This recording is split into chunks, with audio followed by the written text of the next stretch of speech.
kita bicara tentang sebuah buku Broken String yang dikeluarkan oleh seorang artis Aurelie Moermans. Di buku itu dia memberikan semacam memoir gitu. Kalau misalnya zaman dulu dia mengalami kisah hidup yang sangat tragis. Ya salah satunya seperti child grooming. Child grooming itu menurut Ibu seperti apa sih, Bu? Jadi di sini kan terjadi suatu penyalahgunaan ya terhadap seorang anak. Dia kan masih anak waktu itu, usianya 15 tahun. Jadi jelas ini sesuatu yang sifatnya penyalahgunaan, di mana akhirnya anak itu belum berani bersikap. Kita tahu kalau seorang anak biasanya pertama dia masih ragu-ragu harus bagaimana dia. Kedua, dia tidak berani untuk bertindak. Itu yang terjadi pada anak. Dan tambah lama, tambah dia juga berpikir. Tapi kapan mulai bertindaknya, itu jadi tanda tanya.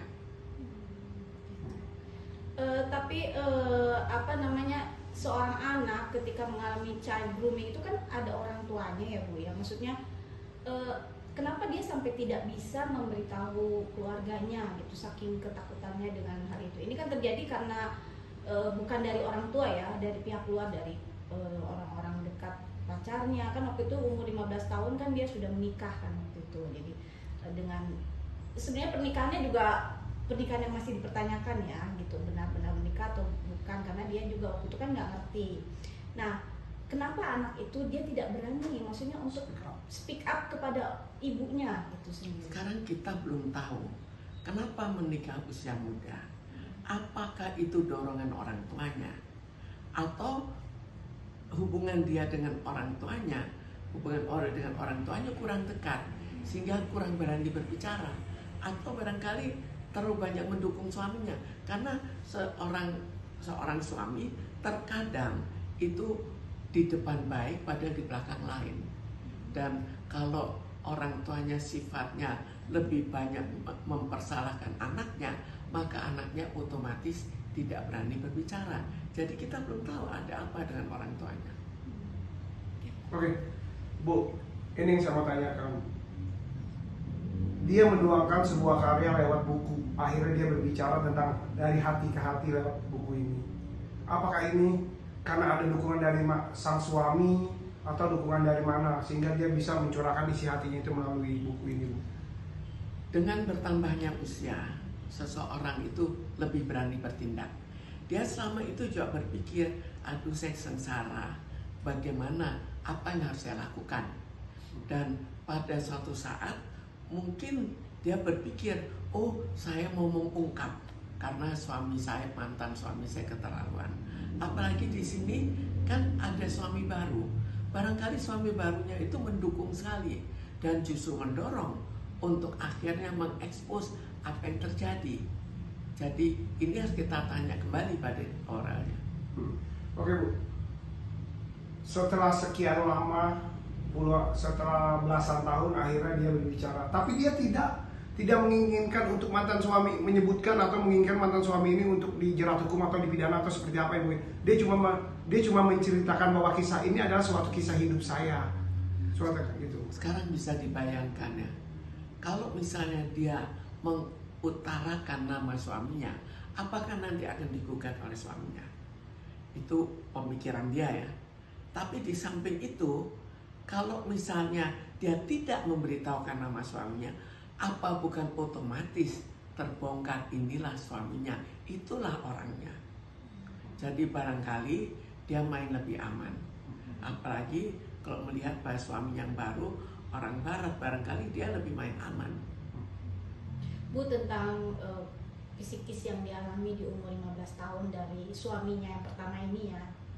Nah, menurut Ibu kondisi psikologis apa sih yang dialami pada saat itu umur 15 tahun dia mengalami grooming, terus kekerasan seksual juga dari si mantan suami ini. Apa kondisi psikologis yang akan terdampak kepada si Aurelie pada saat itu? Sekarang jelas ini penekanan mental pada dirinya. Penekanan mental itu otomatis membuat dirinya rendah, dan ini akan terbawa di kemudian hari. Apakah akhirnya dia dia menerima dan akhirnya berontak seperti sekarang, ini yang mungkin saja terjadi. Jadi melampiaskan apa yang telah dia rasakan pada masa yang lalu, dan itu cukup banyak terjadi. Bisa kita melampiaskan melalui buku, bisa kita lampiaskan dengan laporan ke kepolisian, bisa dengan macam-macam cara juga. Tapi dia bisa aja mengalami trauma ya Bu, maksudnya walaupun oke lah sekarang dia sudah menemukan suami yang baru ya dan lagi hamil, tapi dia mengalami traumatik nggak sih Bu, dalam dirinya yang susah untuk hilang gitu? Trauma itu jelas tergantung pada beratnya masalah dan bagaimana kekuatan mental dirinya. Tapi kok dilihat bahwa dia sampai akhirnya begitu berupaya untuk membuat buku, artinya trauma itu jelas pada dirinya. Dan ini ingin dia ungkapkan karena dia juga kesel juga kan. Oke Bu, kenapa sih dia ungkapkan karya ini dalam dituangkan dalam sebuah buku ini di saat dia mengalami usia kandungan? Dia kan lagi hamil nih sekarang nih, lagi hamil. Sekarang kita kan tidak tahu apa hubungannya dengan hamil, di mana akhirnya dia lebih banyak waktu sisa, atau barangkali dorongan dari suaminya. Kita kan tidak tahu, barangkali kepastian dia untuk tetap berada di samping suaminya. Tapi momen ini telah dipakai untuk akhirnya mengekspos, membuat buku. Dengan membuat memoir ini, apakah tidak dikhawatirkan akan menjadi timbul traumatik gitu Bu terhadap dirinya, malah akan jadi menumbuhkan, atau malah mungkin itu menjadi obat penyembuhan ya? Sekarang ini kan pelampiasan yang terjadi. Kalau melampiaskan sesuatu dan pelampiasan itu berhasil, umumnya membawa suatu efek positif bahwa kita merasa puas. Orang itu jahat, kita puas untuk mengekspos apa yang terjadi. Itu pada umumnya, kecuali jika nantinya ada hal negatif yang timbul sebagai akibatnya, baru ada hal negatif karena expose yang mendapatkan tanggapan yang negatif. Apa sih Bu yang harus dilakukan buat terutama remaja-remaja dan orang tua untuk supaya tidak terjadi seperti ini, grooming child, manipulasi, entah dari keluarga maupun dari pihak luar? Sebetulnya yang perlu adalah pendekatan sejak anak itu masih kecil, di mana orang tua dan anak harus lebih terbuka. Kedua-duanya terbuka. Tapi kalau kita lihat sekarang, orang tua kan kurang waktu, orang tua juga bekerja, pekerjaan juga seringkali makan waktu, sehingga seharusnya atau sebaiknya di sekolah itu anak itu masih anak kan waktu sekolah. Jadi kalau anak itu dibiarkan hanya dengan orang tuanya dan orang tuanya tidak ada waktu, apa yang terjadi? Dia harus lapor kemana? Tidak bisa lapor kemana-mana. Karena itu baiknya mental anak itu juga dibina di sekolah. Jangan hanya dibina oleh orang tuanya. Orang tuanya kurang waktu. Dan dia kan jelas pada saat sekolah usianya masih muda. Jadi tidak bisa kita mengandalkan pada orang tuanya yang waktunya kurang. Orang tua juga mental anak itu juga dibina di sekolah. Jangan hanya dibina oleh orang tuanya. Orang tuanya kurang waktu. Dan dia kan jelas pada saat sekolah usianya masih muda. Jadi tidak bisa kita mengandalkan pada orang tuanya yang waktunya kurang. Orang tua juga, tapi sekolah juga. Dan jika ada suatu masalah, maka diselesaikan bersama-sama antara sekolah dan anak. Bagaimana sih Ibu melihat pernikahan Aureli kan 15 tahun. Pada saat itu kalau dalam kondisi psikologis sebagai perempuan, bagaimana Ibu memandang pernikahan itu yang 15 tahun itu? 15 tahun sebetulnya usia masih terlalu muda ya untuk menikah. Jadi terlalu muda dalam arti kata bahwa dia itu belum cukup dewasa. Jadi usianya itu masih belum betul-betul statis. Jadi perubahannya itu masih cukup besar.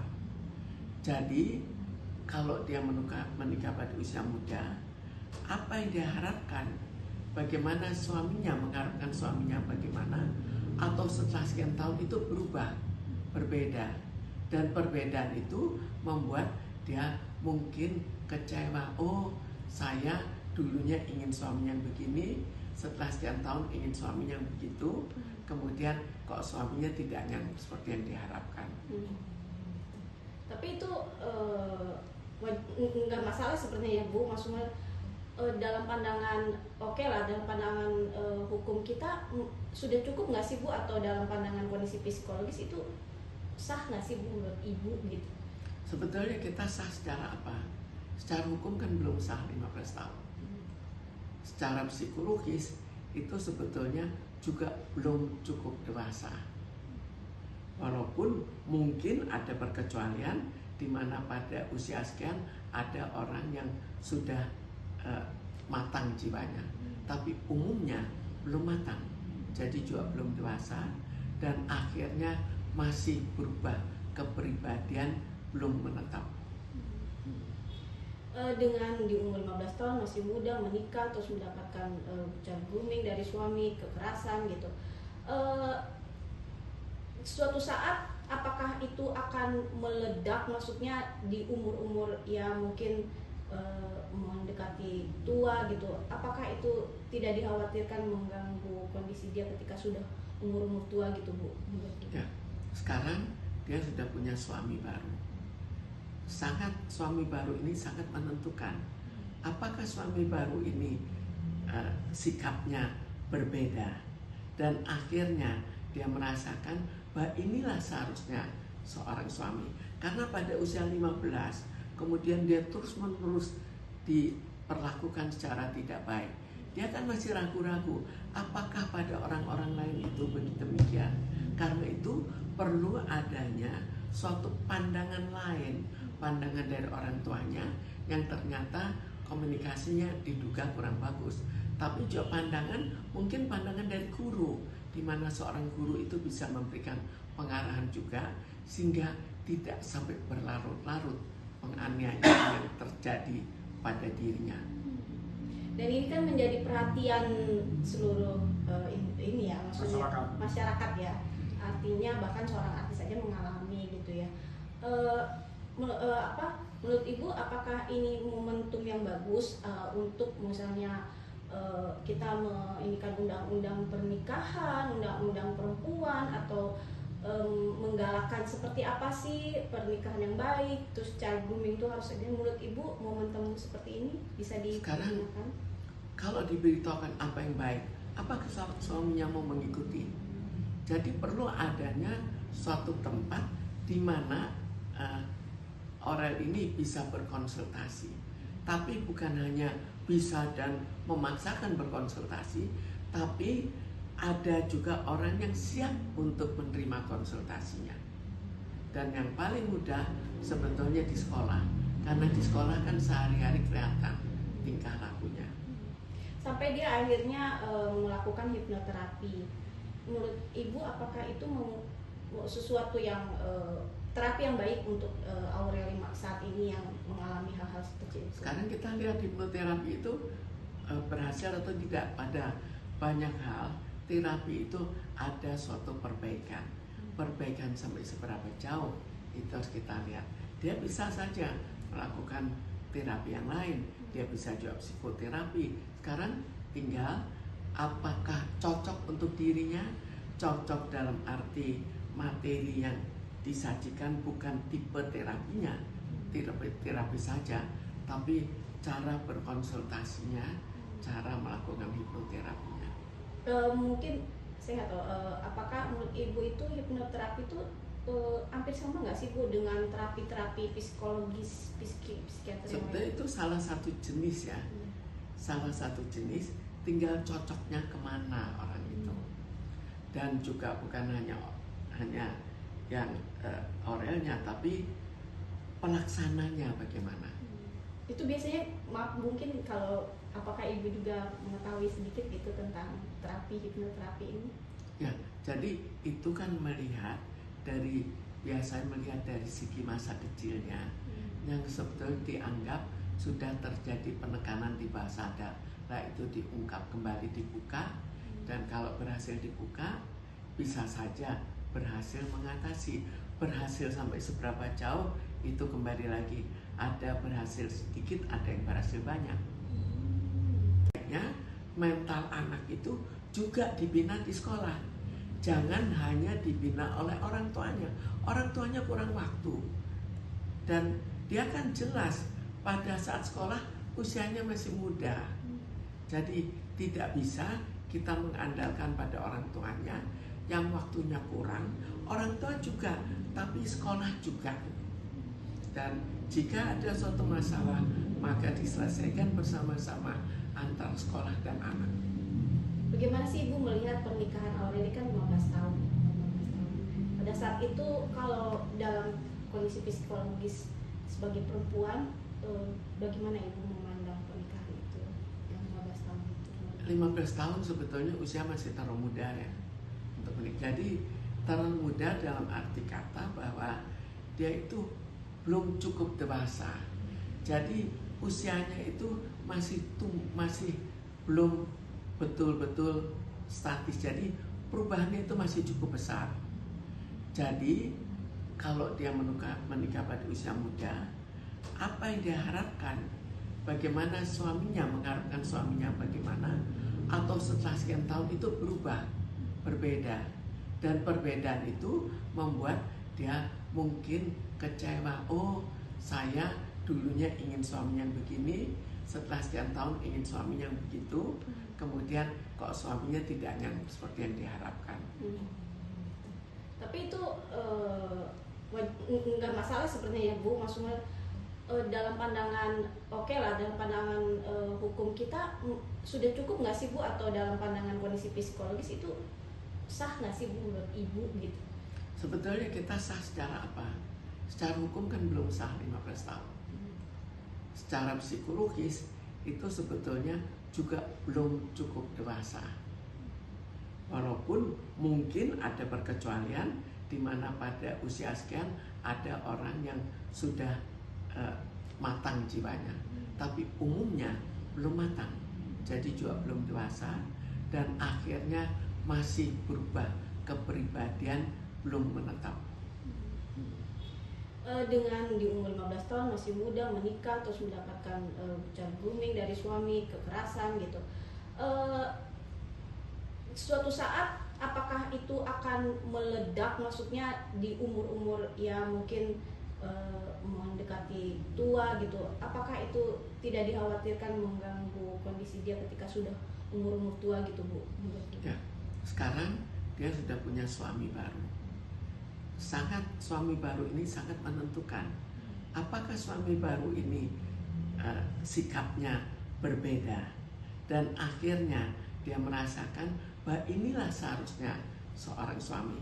Karena pada usia 15 kemudian dia terus-menerus diperlakukan secara tidak baik, dia kan masih ragu-ragu apakah pada orang-orang lain itu demikian. Karena itu perlu adanya suatu pandangan lain, pandangan dari orang tuanya yang ternyata komunikasinya diduga kurang bagus. Tapi juga mungkin pandangan dari guru, di mana seorang guru itu bisa memberikan pengarahan juga sehingga tidak sampai berlarut-larut penganiayaan yang terjadi pada dirinya. Dan ini kan menjadi perhatian seluruh ini ya, maksudnya masyarakat ya. Artinya bahkan seorang artis saja mengalami gitu ya. Menurut Ibu apakah ini momentum yang bagus untuk misalnya kita menginginkan undang-undang pernikahan, undang-undang perempuan, atau menggalakkan seperti apa sih pernikahan yang baik, terus child grooming itu harus ada? Menurut Ibu momentum seperti ini bisa digunakan? Sekarang kalau diberitahukan apa yang baik, apakah suaminya mau mengikuti? Jadi perlu adanya suatu tempat di mana orang ini bisa berkonsultasi, tapi bukan hanya bisa dan memaksakan berkonsultasi, tapi ada juga orang yang siap untuk menerima konsultasinya. Dan yang paling mudah sebetulnya di sekolah. karena di sekolah kan sehari-hari kelihatan tingkah lakunya. Sampai dia akhirnya melakukan hipnoterapi. Menurut Ibu apakah itu sesuatu yang terapi yang baik untuk Aureli saat ini yang mengalami hal-hal seperti itu? Sekarang kita lihat hipnoterapi itu berhasil atau tidak. Pada banyak hal terapi itu ada suatu perbaikan. Perbaikan sampai seberapa jauh itu harus kita lihat. Dia bisa saja melakukan terapi yang lain, dia bisa juga psikoterapi. Sekarang tinggal apakah cocok untuk dirinya, cocok dalam arti materi yang disajikan bukan tipe terapinya, terapi saja, tapi cara berkonsultasinya, cara melakukan hipnoterapinya.